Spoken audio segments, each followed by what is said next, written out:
नीतीश जी की उम्र हो गई है, तो आदमी बोलना शुरू करते हैं कुछ, बोल जाते हैं कुछ और।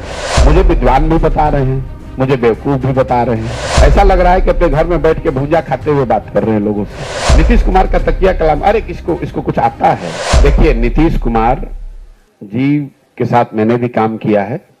नीतीश जी की उम्र हो गई है, और अगर नीतीश कुमार के वक्तव्यों को, पब्लिक वक्तव्यों को आप नजदीक से करीब से देखेंगे तो आप पाएंगे कि वो आदमी बोलना शुरू करते हैं कुछ, बोल जाते हैं कुछ और। अब कहीं ना कहीं वो उम्र का असर दिख रहा है। सामाजिक राजनीतिक तौर पर अकेले पड़ गए हैं, घबराहट होती है आदमी को। आप मुख्यमंत्री हैं या प्रधानमंत्री, हमने बहुत लोगों के साथ काम किया है।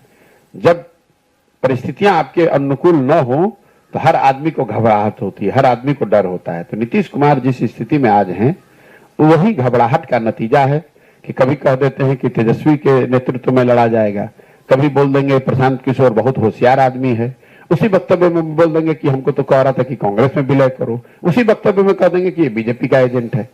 अब वो चारों बातों को आप जोड़िए, मुझे विद्वान भी बता रहे हैं, मुझे बेवकूफ भी बता रहे हैं, मुझे कांग्रेस में विलय करने वाला भी बता रहे हैं, मुझे बीजेपी का एजेंट भी बता रहे हैं।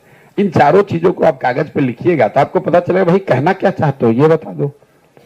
अगर मैं विद्वान हूं तो फिर मूर्ख नहीं हो सकता हूं, और अगर मुझे किसी बात का ज्ञान नहीं है तो हमको आप अपना एडवाइजर बना के अपने घर में 2 वर्ष रखे क्यों थे मूर्ख आदमी को। अगर आपको हम कह रहे हैं कि आप कांग्रेस में अपना दल विलय कर दीजिए तो उससे तो कांग्रेस को फायदा होगा, तो फिर आप में बीजेपी का एजेंट कैसे हो गया। ये सिर्फ हमारी बात नहीं है, नीतीश कुमार के किसी भी वक्तव्य को आप देखेंगे, मंच पर खड़े होकर अपने अफसरों की खिल्ली उड़ाना, राष्ट्रपति के सामने खड़े होकर जो वक्तव्य दे रहे हैं जिसमें उन्होंने कहा कि आप तो सब हमारे दोस्त ही हैं, बड़ा कंट्रोवर्सी हुआ। आप उस भाषण को सुनिए, राष्ट्रपति के सामने एक औपचारिक कार्यक्रम में जिस तरह से वो भाषण की डिलीवरी कर रहे हैं, ऐसा लग रहा है कि अपने घर में बैठ के भूजा खाते हुए बात कर रहे हैं लोगों से।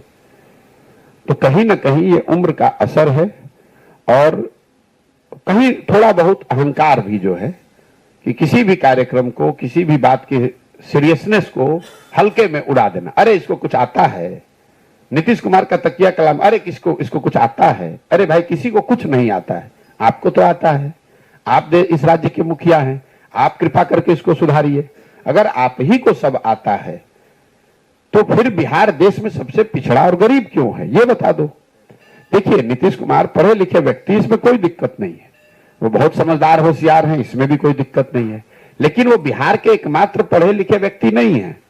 बिहार में हजारों लोग उनसे ज्यादा पढ़ा लिखा है, उनसे ज्यादा समझदार हो सकता है। और जो भी राजा की कुर्सी पर बैठता है, हम लोग के अपने शास्त्र ये बताते हैं कि जो राजा लोगों से विचार विमर्श, सलाह मशवरा छोड़ देता है, उसका पतन निश्चित है। तो जब आप उस कुर्सी पर बैठते हैं तो आपको किसी से पूछना चाहिए, बात करना चाहिए। नीतीश कुमार में आज जो परेशानी है कि उन्होंने लोगों से बातचीत करना, सलाह लेना छोड़ दिया है। उनको ऐसा लग रहा है कि हम ही को सब आता है, इसीलिए उनकी ये दुर्दशा है।